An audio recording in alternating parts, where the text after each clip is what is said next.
gonna do a quick look tonight. This is a Harnds knife. I think it's called the Viper. Yeah, it's right there on the tang. I don't use it very often. It's 9CR, 18 MOV. It's a decent steel. For the price, you know, $20 knife, having 9CR 18 MOV, there's nothing at all wrong with that. Takes a decent edge. Gets really keen. Holds it for a reasonable amount of time, but you know, it's not a high carbide steel, so you can't go cut up 2 or 3 cardboard boxes and expect it to retain that edge. So, you know, just be aware of what you're getting. I got this on eBay when they were getting popular some years back. I think I paid $18, $19, somewhere in there. Dub Glock stated on my channel, I think when I was reviewing that Ganzo 753, that they were coming out with a new flipper that had ball bearings. I'm not the biggest Ganzo fan. They do a lot of copying. I call it cloning. Call it what you want. I'm going to call it what I think it is, and it's cloning. But they do a lot of cloning, in my opinion. So I'm not a big fan of their brand. I'm not real sure if this is a knockoff of any other knife. I've never really seen anything quite like it. It's heavy, it's bulky, it's got an odd feel to the handle, but as far as knives go, it's for the price, it's decent. So, checking out YouTube recently, came across a new Harnds. Now, I haven't done much with this knife. I just opened it and flipped it once or twice in my car. But it is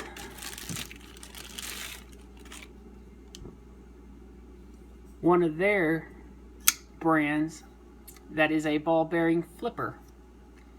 Now, the first thing I noticed when I opened this thing was how incredibly free-falling and smooth it is. I think this knife is smoother than any other knife I own.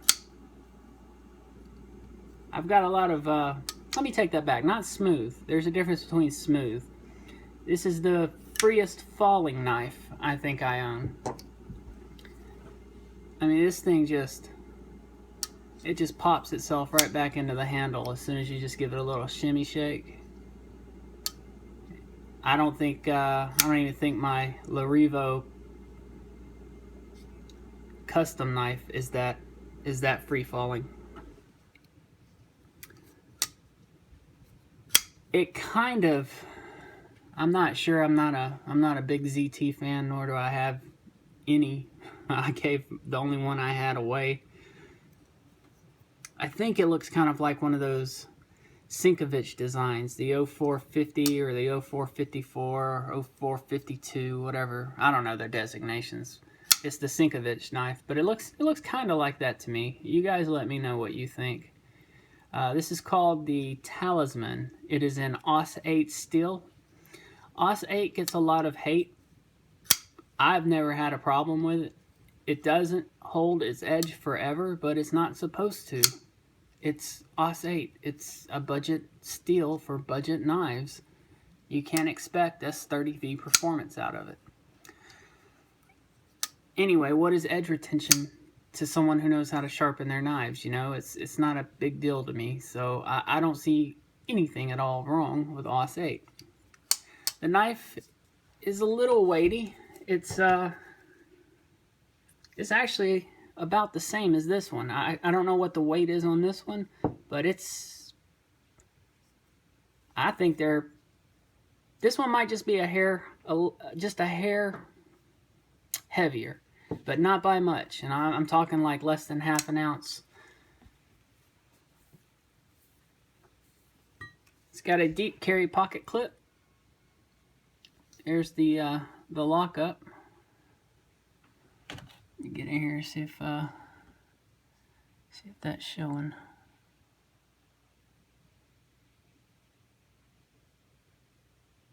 It is a liner lock. And like I said, it's a very free-falling blade. Detent, pretty good. It feels kind of weak when I first started opening and closing it, but I think that's just because it's such a free-floating blade. It just gives you that illusion. Now looking down inside the knife, it's actually got milled out liners. And again, I'll try to show you guys this. I'm not sure how well it'll pick up.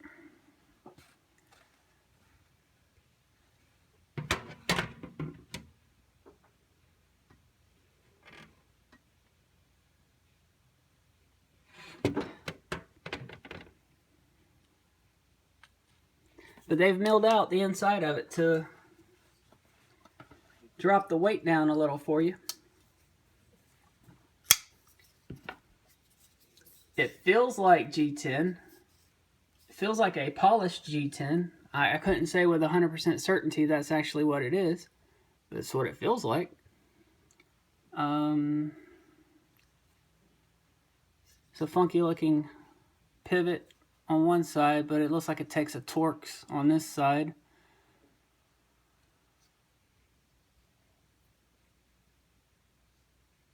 There's a lanyard tube. There's actually metal in there. I don't know if it's part of the liners. I guess that's what it is. But it goes all the way through, it looks like. There's a back spacer, kind of geared pattern.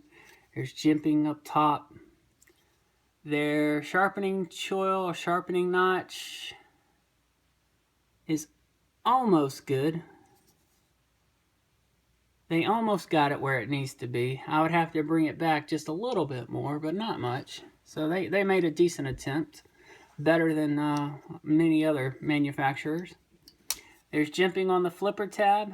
The flipper tab can be light switched or push button. Either way works, but this thing is so easy to flip.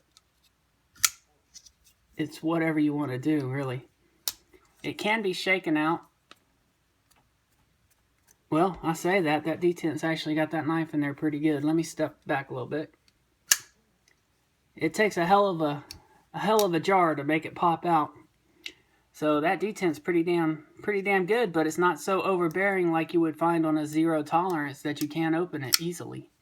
I mean, just a simple light pressure and she comes out.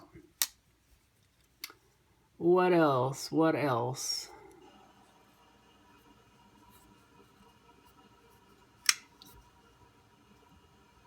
Let's check the edge out, see how she cuts.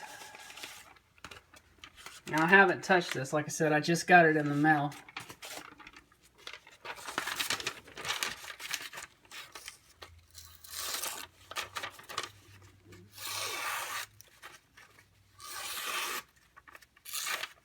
Not the sharpest knife in the world. Definitely could use some help.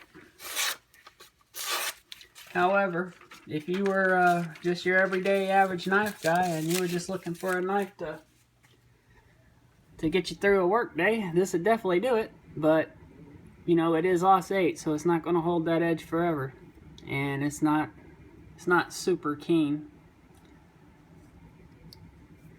There is a cutout in the frame here for your finger when you flip the flipper. That's a nice little touch to help soften the blow for you.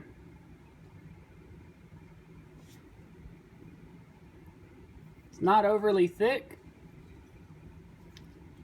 The weight honestly doesn't feel bad given the size of the knife. For whatever reason, this knife just feels a lot bulkier. It's probably the handles. The handles are not very ergonomic. But this one, yeah, the weight's real close, man. I don't know. This one just feels better balanced. Speaking of balance, the centering, it is pretty doggone good.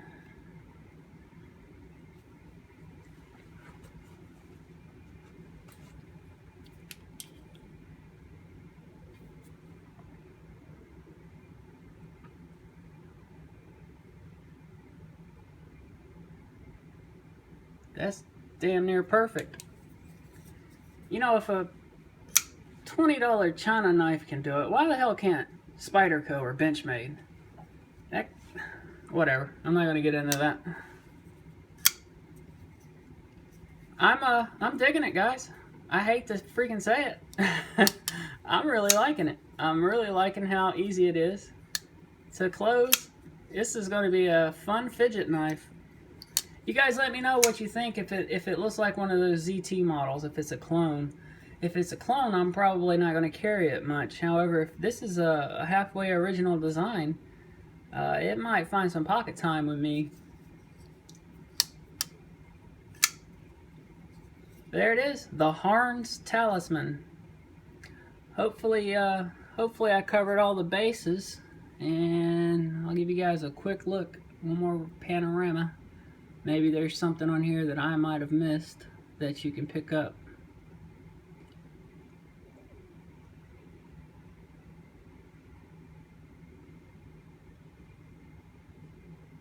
Like I said, I am not a reviewer, so I don't know all the bases that you guys are after. I just wanted to show this knife off because of how incredibly smooth it was.